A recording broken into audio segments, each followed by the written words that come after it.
झन छोड़ देबे वो, मन मोह के मायारू झन छोड़ देबे वो, झन भुलाबे मोर नावला।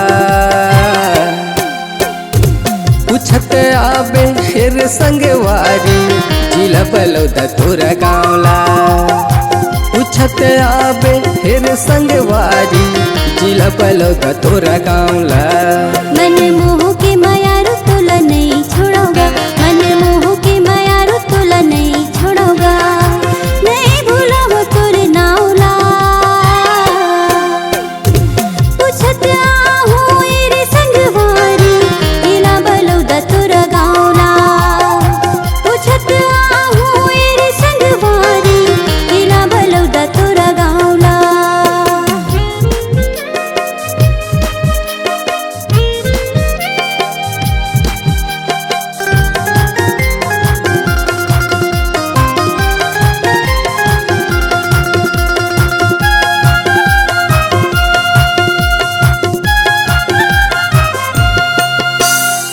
मयक के तय का मुहनी खवाए, तोरे बिना नहीं रहावे।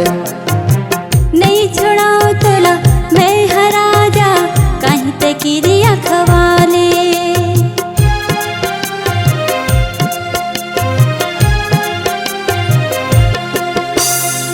मयक के तय का मुहनी खवाए, तोरे बिना नहीं रहावे।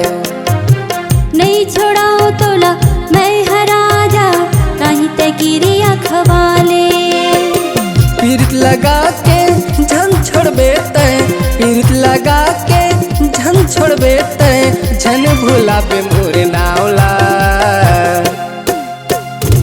पूछत आहूँ एरे संगवारी, जिला बलौदा तोरा गाँवला। पूछत आबे हेर संगवारी, जिला बलौदा तोरा गाँवला।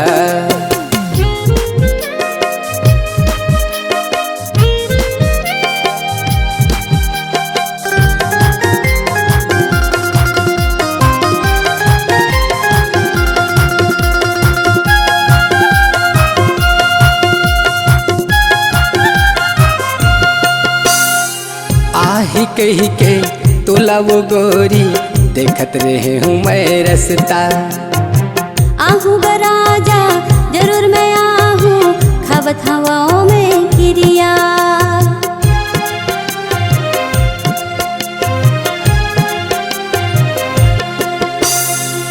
आही कही के तोला वो गोरी, देखत रहे हूँ मैं रस्ता। आहूँ गा राजा जरूर मैं आहूँ, खावत हवाओं में किरिया। माया के छाँव में मोलत राख ले, माया के छाँव में मोलत राख ले, झन भुलाबे मोर नावला। पूछत आहूँ एरे संगवारी, जिला बलौदा तोरा गाँवला। पूछत आबे हेर संगवारी, जिला बलौदा तोरा गाँवला। मन मोह के मायारू झन छोड़ देबे वो, मन मोह के मायारू झन छोड़ देबे वो, झन भुलाबे मोर नावला। पूछत आबे हेर संगवारी, जिला बलौदा तोरा गाँवला। पूछत आहूँ एरे संगवारी, जिला बलौदा तोरा गाँवला। पूछत आबे हेर संगवारी, जिला बलौदा तोरा गाँवला।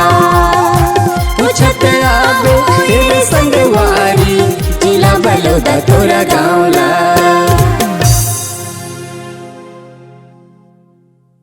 अपने आवाज एवं सुमधुर स्वर को एक नई पहचान देने के लिए चले आइए Aradhana audio recording studio, Kabir Dharmnagar, Dama Khera. Mobile number 7067046464 9753451493।